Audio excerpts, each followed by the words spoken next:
Әл-Адл. Әр үкімін ақиқат және әділдікпен орындаушы.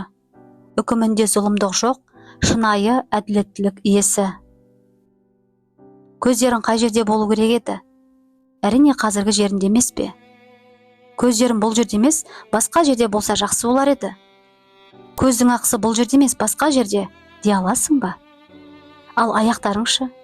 Аяқтарың басқа қай жерде бола алатын еді? Аяқтарың қайда болу керек еді? Болған жерлерінде емес пе? Құлақтарың үшін не дейсің? Олардың ақысы басқа жер ме еді? Міне көрдің бе?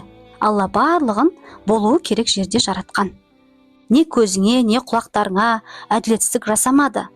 Алла осылай жаратады. Алла ештеңеге әділетсіздік жасамайды. Барлығына ақысын береді. Себебі Алланың бір есімі Адл. Адл шексіз әділеттілік иесі.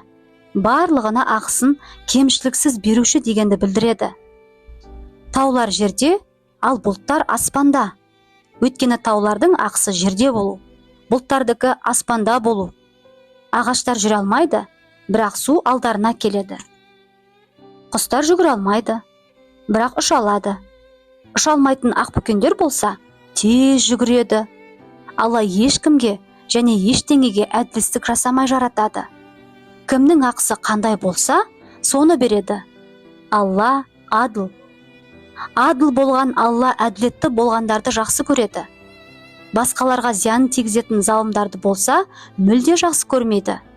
Жақсы нәрселер істегендерді марапаттайды және жаман нәрселер жасағандарды жазаландырады.